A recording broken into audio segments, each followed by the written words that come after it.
it's nice to be here and see a big crowd.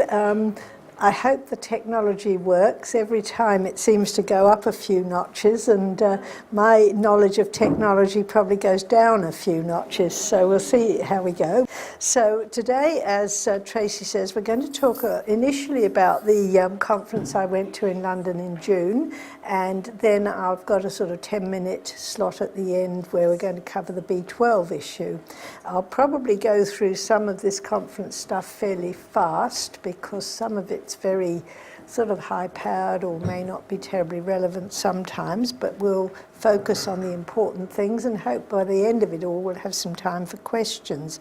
So I went to this conference in London, and it was attended by all sorts of people, you know, clinicians, researchers, people with the illness, carers and so on. And we initially had 2 days of brainstorming with clinicians and researchers, and that was full on, exhausting.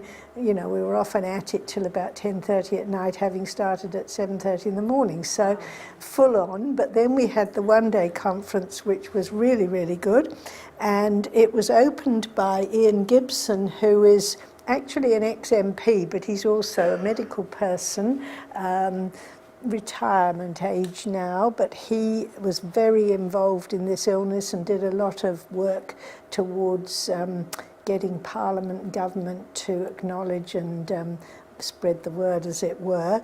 And his opening statement was, we're nearing a eureka moment. In other words, he thinks we're not far off cracking the nut, and I hope he's right. There's a huge amount of research going on all around the world, and this is where we had it. Now, you won't recognise that as Big Ben if you've ever been to London or seen pictures of Big Ben, but the clock is now sheathed in scaffolding for the next 2 years, I think, while they renovate it. And so there we were looking up at this rather weird thing, and hundreds of tourists, of course, arriving in their buses and off the underground, hoping to take pictures of Big Ben, and that's what they got. The first 2 slides I'm going to go over quite quickly. They were presented. Beth Unger, she's a very big noise woman in the Centre for Diseases Control in America, and she, very nice woman, very dedicated to this illness, and just outlined a few of the things that they're doing at the CDC. And since this meeting we had, a lot has happened and changed at the CDC, and they've just released new guidelines for doctors and other people. There's a lot of emphasis on education throughout America, and you may think, oh, well, that's America and we're here. But actually it's very important because America's such a big population, and what's happening there often spreads around the world. And the next person, she was also a very important person from the US, Vicky Whittemore, and she's one of the program directors at the National Institutes of Health, which is a huge organization in the States with a very large building, Building 10 it's called, in Washington, which is the only totally dedicated research centre. It's a hospital which is totally a research centre. So patients are admitted there for long periods of time.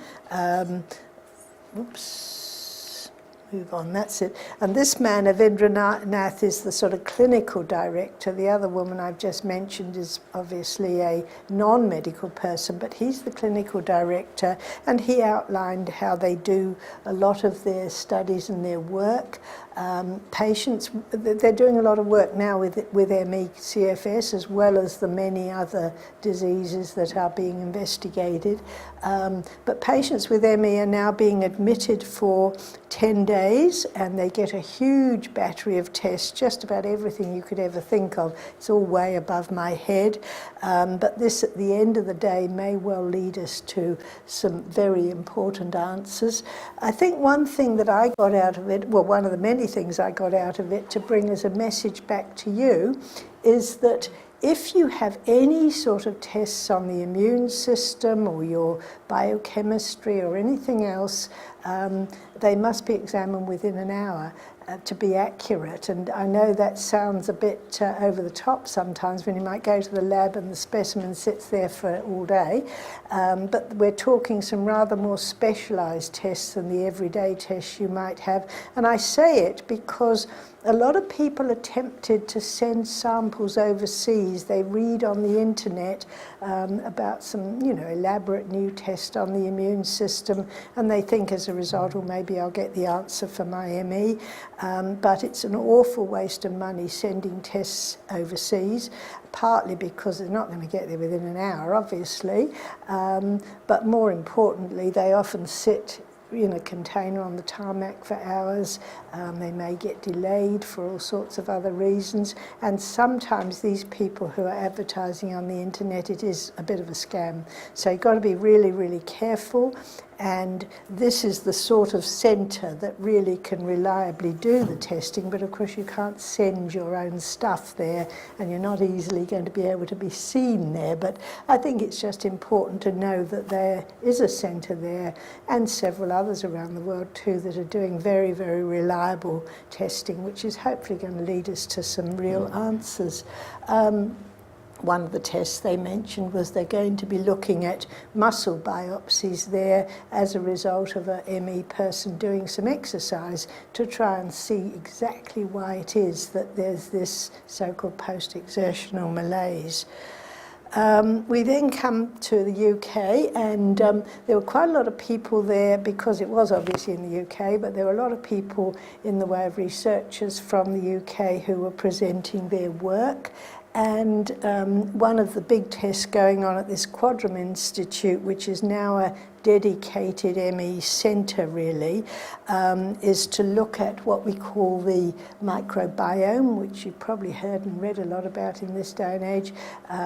All the different, many millions actually of bugs in your gastrointestinal tract and in your intestines, and they found that sometimes viral infection in the gut, and a lot of people's illness will have started with a viral infection in the gut, it leads to all sorts of changes in the microbiome, unbalancing of all the viruses and bacteria, and also can lead to what we call autoimmunity. And there's more and more evidence coming through that this illness might be an autoimmune condition. And of course, there are many viruses we haven't even yet been discovered. I mean, it's almost like they're discovering new viruses all the time, and we're only at the tip of that iceberg, really. But at the same time as doing all this, people ask the question from the audience as well, what about your diet? Doesn't that alter what's going on in your gut? And yes, it is true, it does. So they keep getting people who are having these very elaborate tests done to keep a food diary as well, or look at whether they're on some sort of special diet. So they're trying to relate all this stuff to what might be happening with what you eat.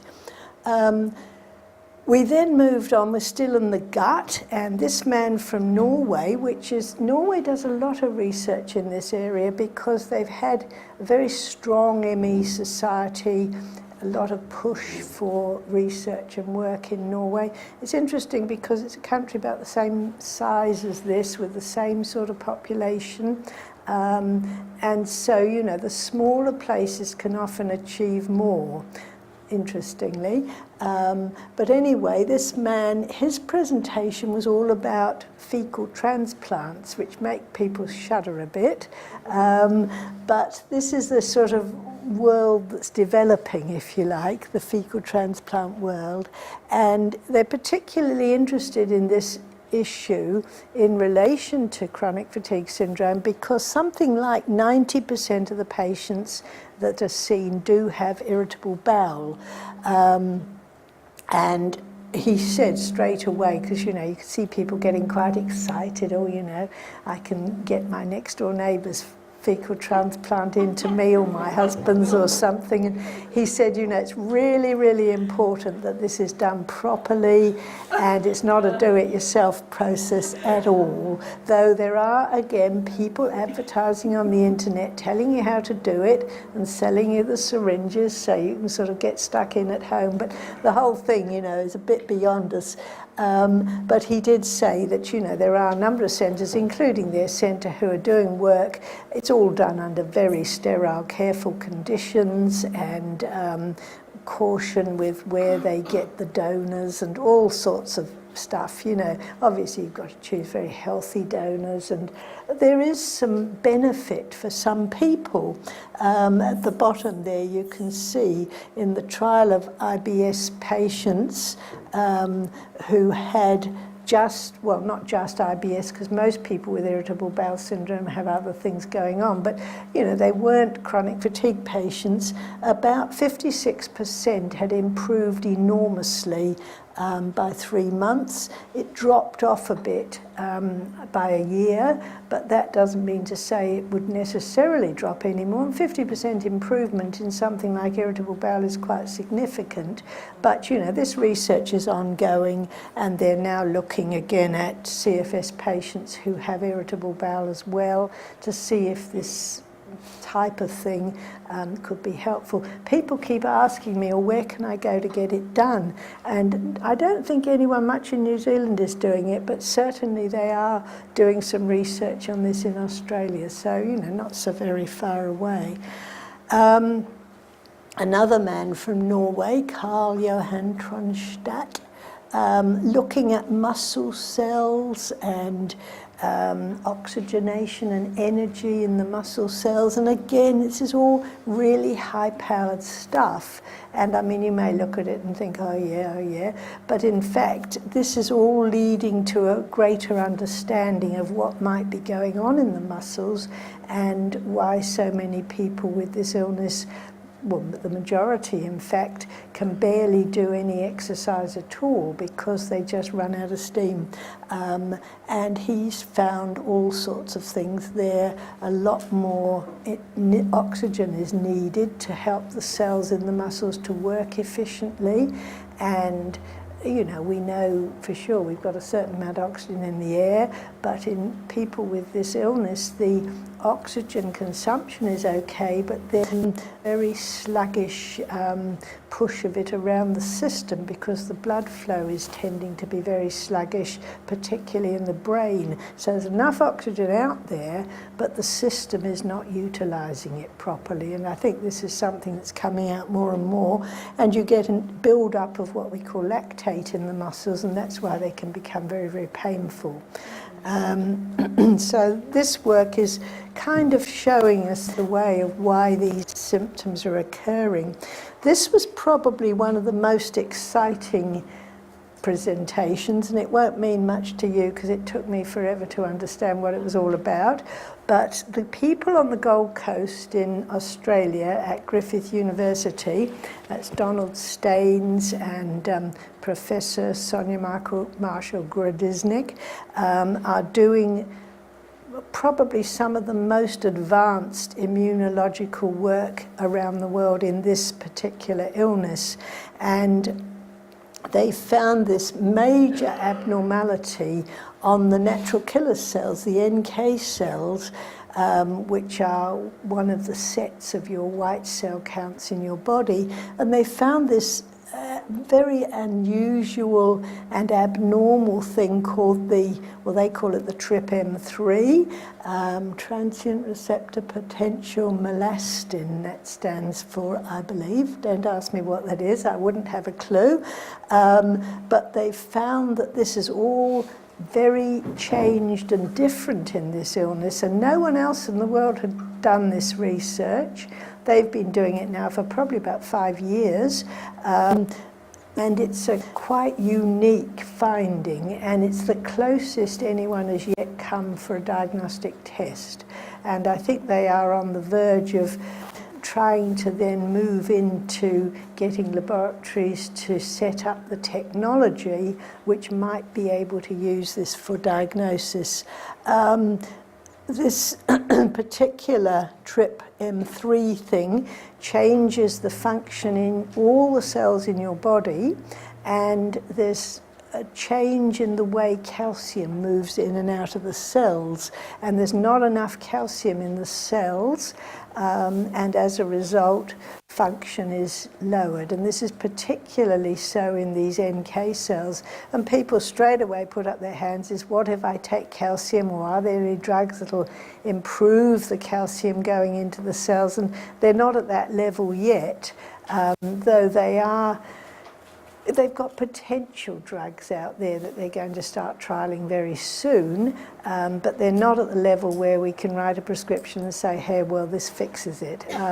It's moving on, though, and it is very, very important and exciting research. They're actually holding a conference in the Gold Coast in November, and they're inviting immunologists from around the world to come and feed in and comment and be involved. So that'll be a very important meeting too. So you can see it's sort of growing and developing around the world, which is really exciting and encouraging. Now this man with an impossible name, originally from Greece. If you're Greek, it won't be an impossible name. It's obviously very easy.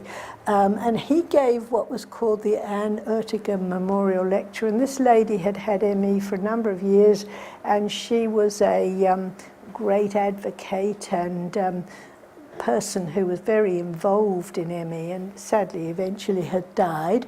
And this was to her memorial, and it was a very long lecture, about 2 hours, and she had suffered from ME, but she'd also been found to have what we call mast cell disorder. Some of you may have heard of mast cell disorder, and mast cells are involved with the whole immunological system relating to allergies.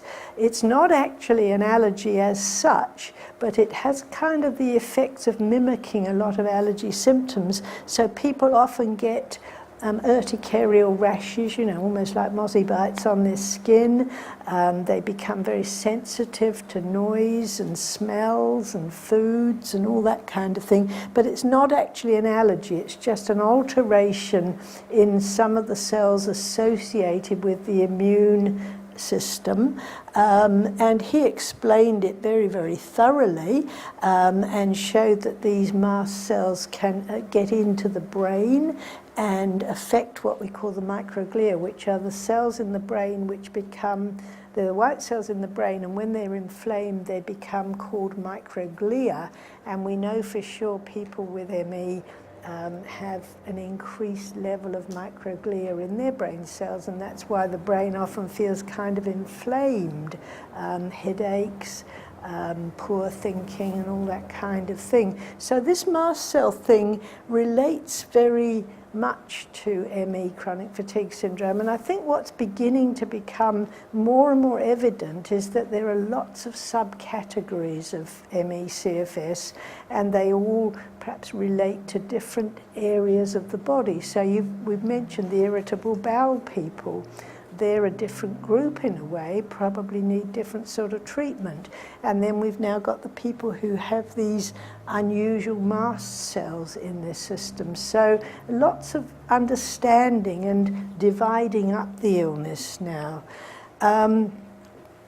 Carrying on with him, when you have this mast cell condition, which actually is quite rare, I won't rush you all off, I hope you won't all rush off to get tested. It is actually quite rare, but it does relate very closely to this illness, and there are a lot of neurological symptoms associated with it. So people have things like numbness and tingling and cramps and uncoordination and all that kind of thing.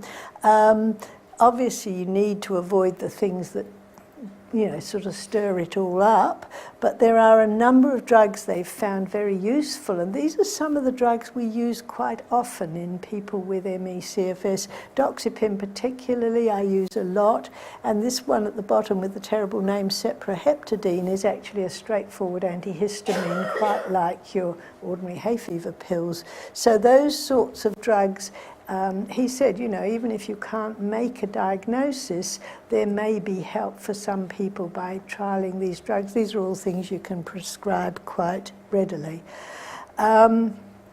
Well, this woman is very, very high-powered. She's a professor of medicine from New York, and most people looked completely blank during her presentation because it was just beyond pretty well everyone. My daughter's a GP in Rotorua, and she was with me, and we sat there and we looked at each other as much as to say, well, what's all this about? But she's actually a very well-respected, great researcher, and the work she's doing is considered extremely important and moving on, so we will perhaps get some answers from their team, and these are the sorts of things she's looking at. Particularly interested in the genetic side of it, trying to subtype and divide this up into different types of ME, different categories. Maureen Hanson is another person from New York, a different university, and she is again a very high-powered person, but in some ways, you know, her work was easier to understand because she was talking at more of a level that, and bear in mind, lots of lay people in this audience, they weren't all doctors, so she was targeting people's understanding a little bit better. And I think, you know, she sort of emphasized the importance of us looking for what we call a biomarker, which is a test that can be done to prove whether you've got the illness or not.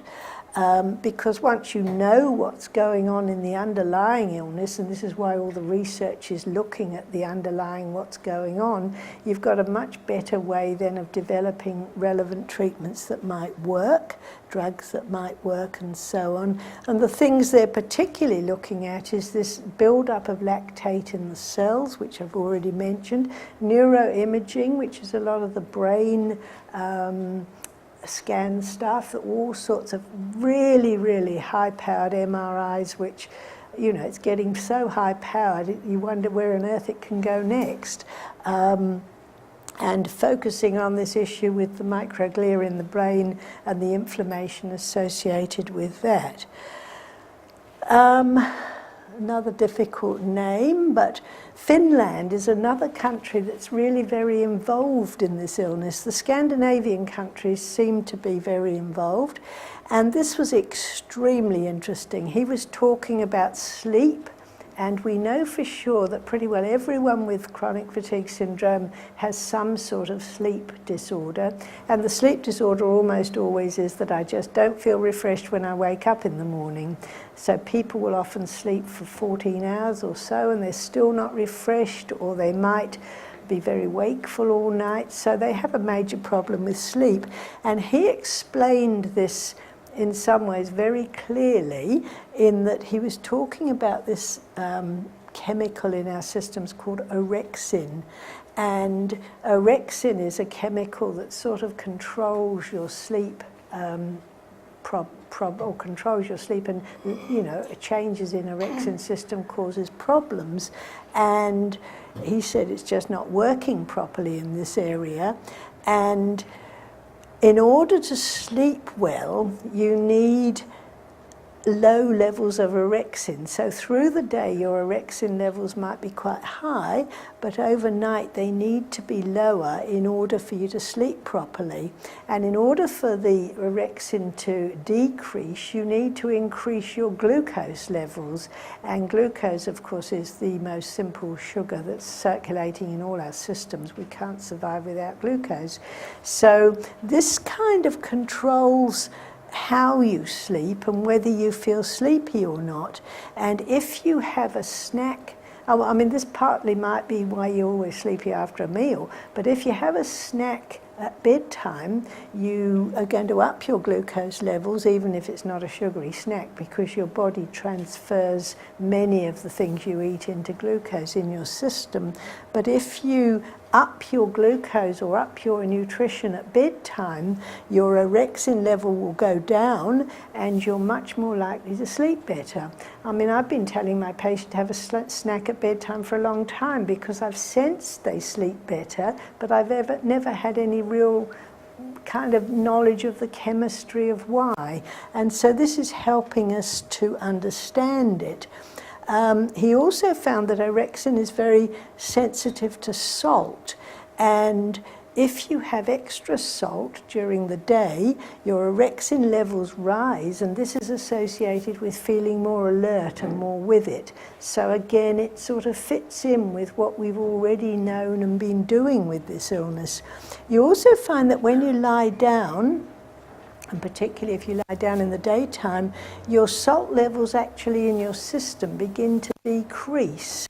And because they decrease, you're feeling more tired, because as your salt levels decrease, your orexin levels will change. And also, if you are slightly elevated in the daytime, you may not be well enough to be up and around, but you can have your head elevated. That's going to raise your orexin level, which improves your blood pressure and your salt and all the rest of it, and helps you feel better. So you feel more alert when your orexin's up and more sleepy when it's down. Now, I don't know if you understand all that, but anyway, it's a very good explanation, really. This man went on, he had quite a long session, and he also said that we need nutrition when we are, when we want to go to bed or ready for going to bed. And he actually then moved on to another very interesting thing.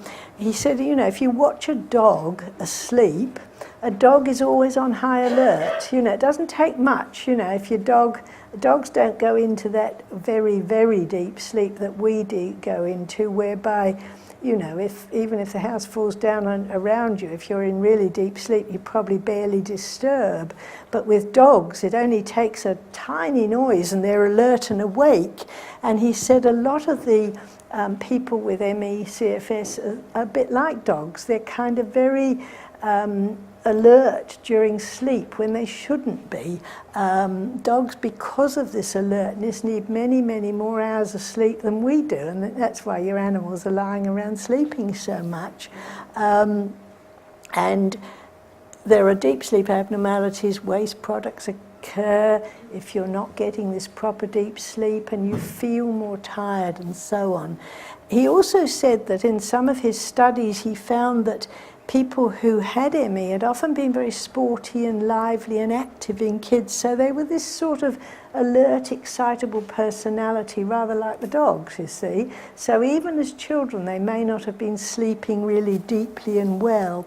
His big take-home message was this whole issue is really aggravated by the sleeping pills we call benzodiazepines, things like diazepam and Imavane, Zopiclone, and so on. And people with ME should really try and get off those or avoid them altogether. And he said, this clinic, they use CBT to try and help people learn relaxation and learn about sleeping, some nutrition at bedtime. And then he talked about vagal stimulation, because the vagus nerve is a very important big nerve that's very involved in sleep mechanisms and so on. And if you stimulate the vagus nerve, you actually do better again with sleep. And to stimulate the vagal nerve, apart from the fact that there are all sorts of electrical devices available on the internet, he said, don't go there, you don't need to spend your money. If you sing or gargle or do something like that with your throat, where the vagus nerve sort of travels down behind that, that stimulates your vagus nerve and gives you, again, a better chance of relaxing sleep. So, simple stuff. I mean, I don't know how many of you are going to sing and gargle at bedtime. Depends who else is living in the house, probably, but, it's worth a try. I mean, if it's going to help you sleep, why not give it a go? It's not going to cost anything. Okay, then we're moving on to James Bereniuk, who is from Washington. He's a professor of medicine there, but his main background is in treating and researching Gulf War syndrome. And Gulf War syndrome, of course, is a condition that we've known about for a long time, very, very similar to ME CFS. But he's, moved a little bit away from Gulf War syndrome into the whole ME world, and he's very highly respected. He's just actually written for Britain new guidelines for ME, chronic fatigue syndrome, to be published in British Medical Journal. So, you know, he's kind of well respected around the world. But he's looking at MRIs and lumbar punctures in relation to exercise. And other people have done it a little bit vaguely, but his work is very, very kind of clean and clear and definite and good. And he's finding that there are a number of different things that are going on after exercise with this illness which don't occur in other conditions. So looking at it from a slightly different point of view, and found that this so-called microRNA is down in the cerebrospinal fluid after exercise, and it shouldn't be, and it regulates the way our genes work and that kind of thing. So again, he's looking at it in a very intense and scientific way. Ron Davis, who you may have heard of, he's a pretty top researcher from Stanford University in the US, and he's not a doctor of medicine, but he is, you know, he's got all sorts of high-powered doctorate degrees, and he's a top biochemist, and he's also a very intelligent person when it comes to things like understanding all sorts of modern devices and technology and stuff like that. And he's developed this little device called a nanoneedle, which is apparently very cheap, though it's not something we can just pop off and buy, but it will become available, because what it does, it actually measures millions and millions of different chemicals in our systems. So it's a kind of new approach rather than taking a blood test or anything. So it's definitely a different kind of device, and it's obviously very exciting, and people around the world have got very excited about it. Some of the work he's done, he's, you know, just, I mean, I picked out one or two things he talked about. They took plasma, which is the watery solution that all your blood cells circulate in, and he took plasma from ME patients and mixed it with healthy red blood cells from healthy people, and found that the healthy cells changed as a result of being mixed with unhealthy CFS plasma. So there's something in the system which is almost like poisoning, probably being the wrong word, but affecting the blood cells in some way. He also found that the red blood cells were quite sort of hard and tight, and they didn't flow as freely. These are the ME patients' red blood cells. They didn't flow as freely as they ought to be. He's also very interested in why it is that people with ME will often say, oh, I, you know, feel so much better because I've had a cold. Often ordinary infections help ME people to feel better, and he's trying to understand why, because, you know, we all expect to feel far worse if we've got a cold. He's also doing what he calls a big data approach. In other words, hundreds of measurements on small numbers of patients, and he's particularly looking at 20 severely ill people with this and doing hundreds and hundreds of measurements on them of their blood and immune system and what have you. And he's also looking at their families to see if there's any genetic links, even the healthy people, you know, in their families, looking to see if there's any underlying issues. One thing he found out in all his research that he's been doing, and I mean, he's doing a huge amount of research, they've got millions of dollars, they're so lucky. They found that the people, the healthy people they've been looking at, looking for viruses, the healthy people actually were carrying more viruses in their systems than the ME people. And, you know, often we've been tempted to give the ME people antivirals to see if it would help. But he found, in fact, that most ME people had a lower load of viruses, and this may be because their immune system is very hyperactive and it's keeping the viruses under some sort of control. So the healthy people, say like me and maybe Tracy and other people, will be having many more viruses circulating in our systems than many of you have out here. So that's, again, a bit of a new finding. He also found, he's looking at genes a lot, and he found that the gene for sleeping sickness, which is an illness, an African illness, trypanosomatosis or something is its proper name, the genes that create that illness or associated with that illness are very similar to the genes of chronic fatigue syndrome, so there may be a link there. He also looked at heavy metals because so many people with the illness wonder if they're carrying too many heavy metals, particularly mercury, which is Hg is its symbol, and he's found it very unlikely that mercury or other heavy metal poisoning is in any way implicated in this illness. Found many, many changes in the immune system and in what we call the metabolome, which is all the chemistry, the biochemistry of your system, some real changes there that were previously investigated a couple of years ago by this man called Navio, who described the changes as being what he called dawa, which is like hibernation. Dawa means hibernation, apparently. And it's the changes in ME CFS patients is very similar to the changes that animals develop when they're in hibernation. So again, everything's on go slow, I suppose. Other recent research, well, this was not necessarily to do with the conference, but just to bring you up to date. They found in many studies that the metabolome or all these body chemicals are quite different in ME people and healthy people. They've found there's differences also in the gut, the bacteria, we've already mentioned that. They're looking very widely at those with and without irritable bowel syndrome and finding that there's very definitely a difference in ME people who have irritable bowel and those that don't, and it seems to be that this compound called ceramide may be implicated there. And all the researchers are trying to integrate the metabolome, which is the body metabolism, the biochemistry, the microbiome, which is the gut bacteria, and the clinical symptoms that people have. They're trying to integrate everything, really.